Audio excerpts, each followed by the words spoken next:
วัน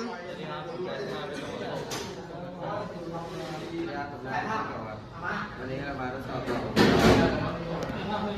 ควบคุมเยอะเอาเยอะที่ควบคุมมอเตอร์นะครับ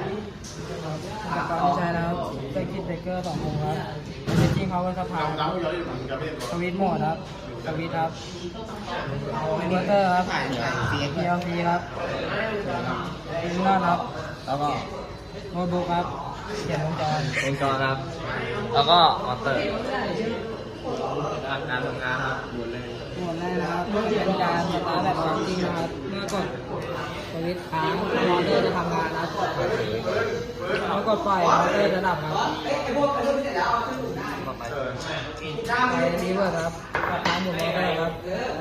กดค้างมอเตอร์จะติดค้างครับกดปล่อยจะดับครับ ไปหมดก่อน ครับการกดค้างนะครับจะเป็นการกดค้างครับเพื่อกดครับ ต่อไปเราเลยเป็นการทดสอบครับจะทำงานเรื่อยๆเรื่อยๆก็หลังจากกดมาต่อครับ ออกแบบเพื่อให้ทำช่องอยู่นะปล่อยนะ มอเตอร์ครับแล้วก็